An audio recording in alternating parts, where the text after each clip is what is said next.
Hello everyone, welcome back to the channel. Today we're going to go and review what I believe are the top 10 commanders from Kamigawa Neon Dynasty.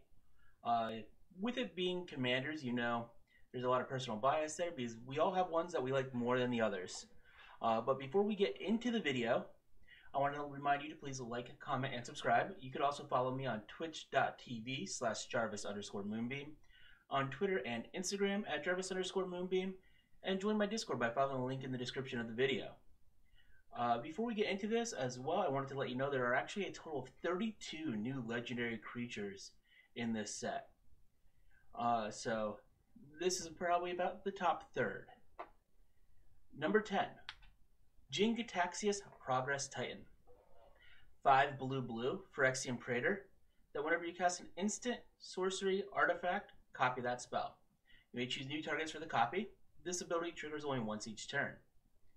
So you can copy a counter spell on your opponent's turn, you copy extra turn spells, mana rocks, all that good stuff. Blightsteel Colossus, because that is an artifact spell, get crazy. And then the other part is whenever an opponent casts an artifact, instant, or sorcery spell, counter that spell. This ability triggers only once each turn. So this makes it not only that Genegataxia has protection, because your opponents would need 2 removal spells, and either them themselves having 2 removal spells or working with another opponent. But this also goes and stops them from countering their big spells, from playing their big spells, whether it's a big artifact or an extra turn spell or an overloaded Cyclonic Rift, any of those. Next is Ryu, Storm's Edge, 2, a red and a white. Human Samurai, first strike. Whenever a samurai or warrior you control attacks alone, untap it. If it's the first combat phase of the turn, there's an additional combat phase after this phase. So I like this because it's whenever a samurai or warrior attacks alone, it doesn't necessarily have to be Ryu.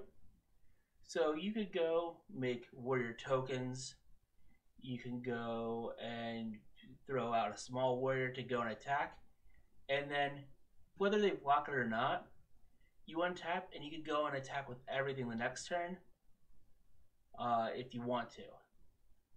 Plus, Boros does like to go and smack base, so if you have a samurai warrior that has another trigger from attacking, you get that trigger, plus that he can swing all out with everyone.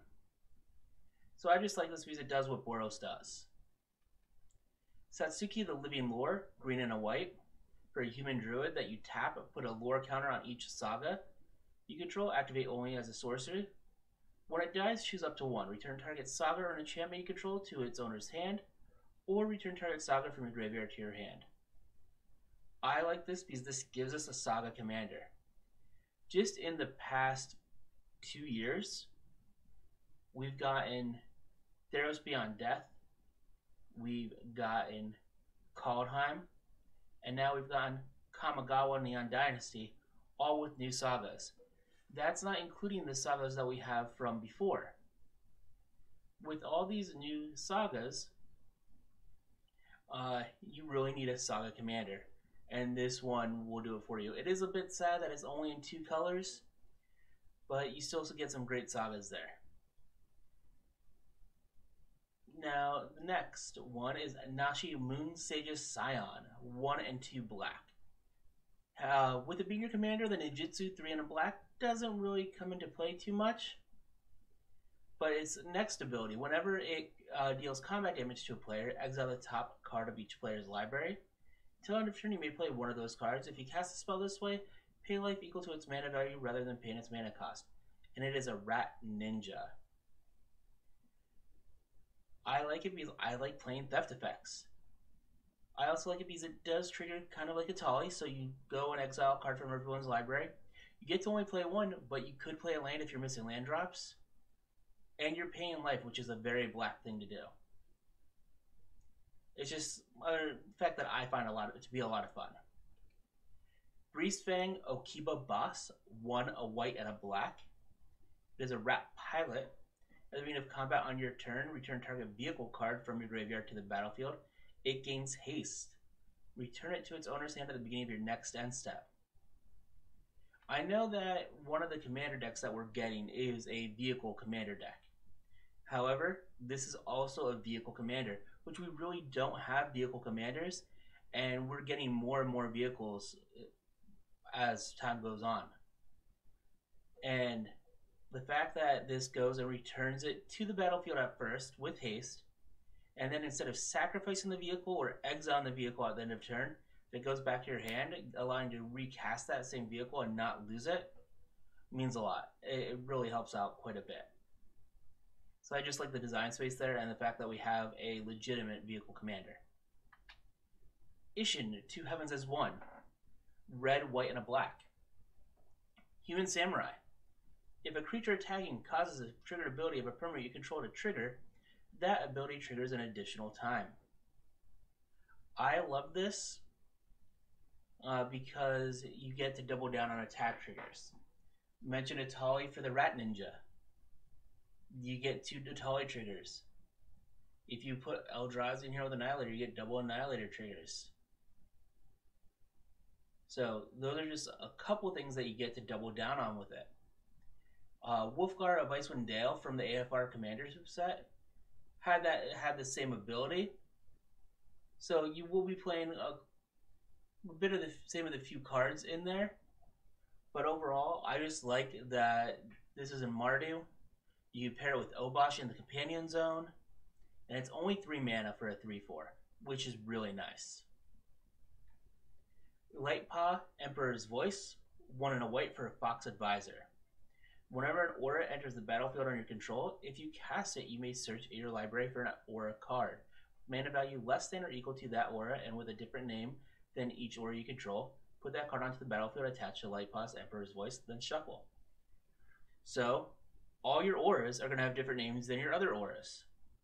Because this is Commander, you can only have one of the same aura, one of the same card in the deck unless you're playing something like Relentless Rats or Persistent Petitioners, but there's nothing like that for auras. And so you're getting 2 auras for the cost of 1,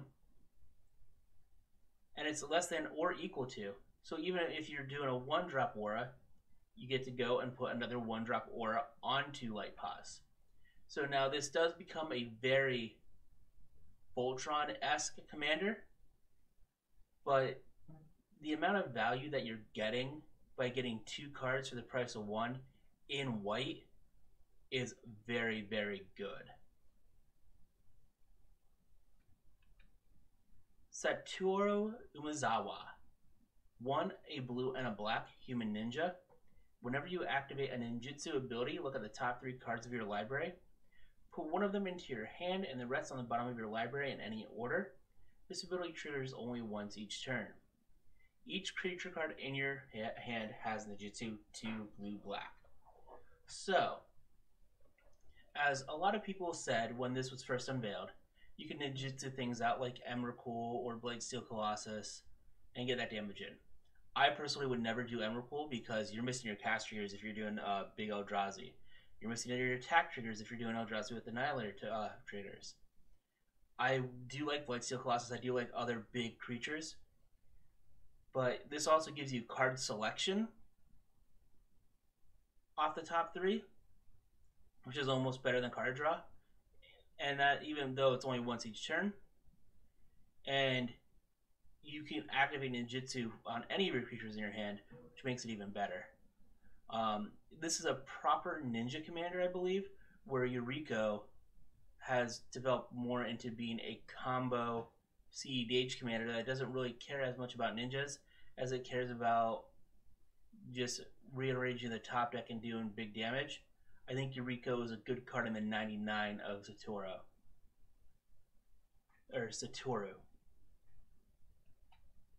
Tatsunari Toad Rider, 2 and a black, human ninja. There's lots of human ninjas. Whenever you cast an enchantment spell, if you don't control a creature named Kimi, create Kimi, a legendary 3/3 black and green frog creature token with whenever you cast an enchantment spell, each opponent loses 1 life and you gain 1 life. And then for 1 Simic, Tatsunari, Toad Rider, and target frog you control can't be blocked this turn except by creatures with flying or reach. So you could give them evasion by making it so you have to have flying to reach the block. But I really like that this is a Sultai Enchantress commander. So Sultai has a lot of great enchantments that you play in all the decks anyway, but you don't really get rewarded for playing them. And this gives you that reward and gives you a way to go and play a surplus of enchantments you might not necessarily play all at one time. And you have to remember, some of the best enchantments are Sultai, Mystic Study, Mystic Remora, Sylvan Library, play Doubling Season, even though you'd only still get one because it is a legendary frog. Stuff like that. Those are great enchantments that people play anyway. So I'm really excited for it just because most of the enchantresses have been Selesnya. They haven't really dipped into the black-blue category for the most part. And finally, Hanada Dawn Crowned. 1 blue, red, white. Kirin Spirit. Flying and Trample. Flample. Spells you cast cost 1 less to cast for each target. Spells your opponents cast cost 1 more to cast for each target. What a lot of people have brought up with Kirin, with Hanada, is big X spells, like Curse of the Swine, that targets each one. It becomes 2 blue. Heliod's Intervention. You could target all of the enchantments and artifacts just for the cost of the white and the mana cost.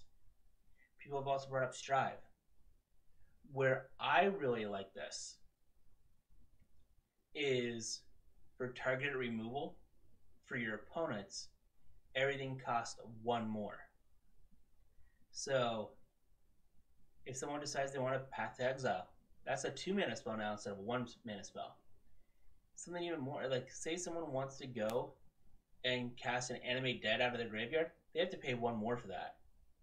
And just those additional taxes can really change the pace of a commander game and make it that much harder for your opponents to get off the ground and get to their win con, which I really like, and I really like it's in a design space that also rewards you for targeting your stuff.